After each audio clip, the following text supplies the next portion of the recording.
Welcome back to Benny's Custom Works, proudly supported by Valvoline and Sparesbox. Today we're starting an all-new project. This is Gian's daily driver, and he's actually purchased this with the mindset of going to the snow and potentially turning into a little bit of a soft roader. So today we're going to be diving into, first and foremost, giving you a little bit of a health check. We're going to do a minor service on it. I've already noticed that the gear shifter is very loose, so I've got a shifter knuckle to put in, and then tailing off the back of that, we're going to be doing pretty much a lift kit really. We've got some brand new Forester KYB struts, and we've also got some King springs to go onto those struts. So hopefully by the end of the day, it'll be like up here somewhere. 3 services before 9 o'clock to make the service manager look good. And then they still yell at you when you up. Nothing like the old dealership days. It's like cracking an egg.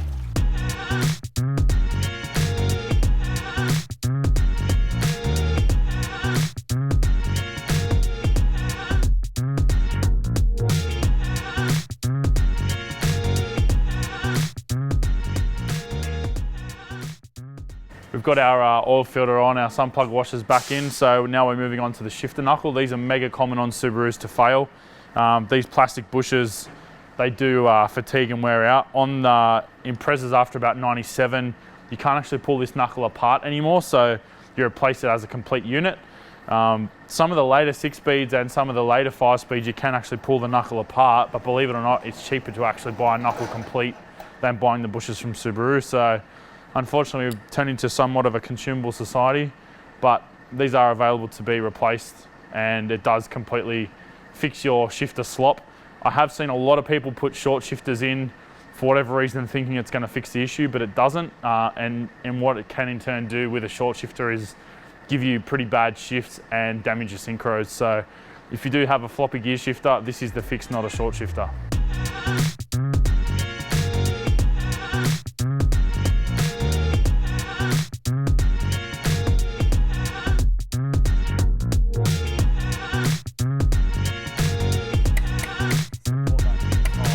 You're not going to know yourself. People are going to lose their minds at this trick. You never believe what he did next.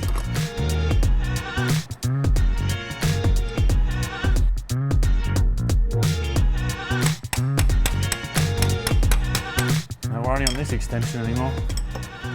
Lucky this is the hammer extension.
Not even stale.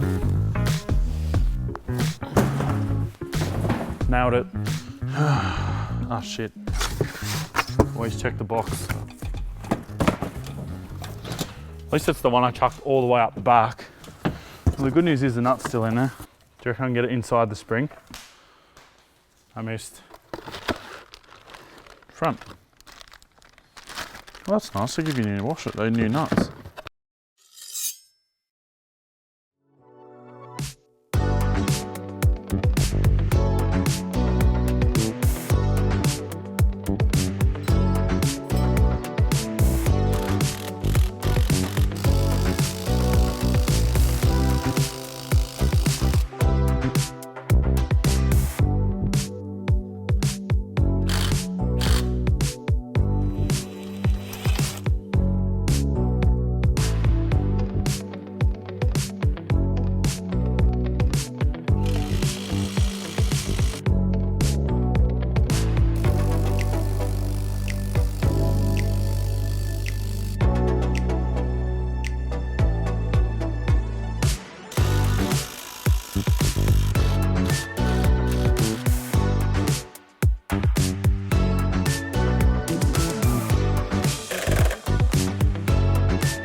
Nailed it.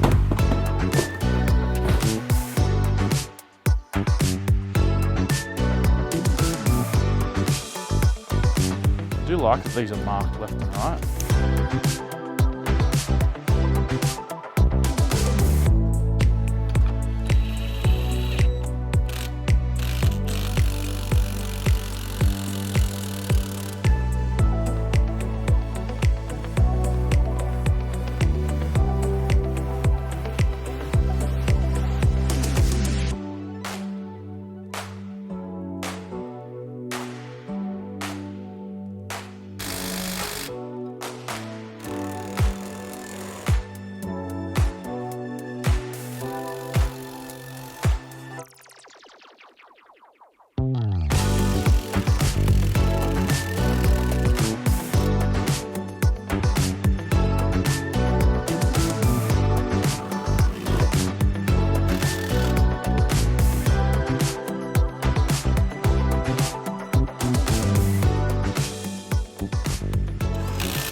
We've got Gian's Impreza back together now. We've got what we wanted to do today done, but we have actually started a little bit of a shopping list. By lifting it so much, we've actually tucked all the lower control arms in a little bit. So the front we're going to be able to correct with a wheel alignment, but the rear is quite tight. So what I want to actually do is put GDWRX lower control arms in the front and lateral arms in the back to actually basically push the lower wall joints back out.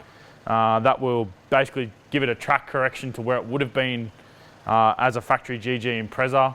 The track has narrowed because we've lowered those arms, so by doing that front and rear, that'll correct it. We're also going to get a Forester rear sway bar mount kit, and we're also going to get the Forester rear lower control arm front brackets, which bolt to the chassis, so that'll also correct that arm angle.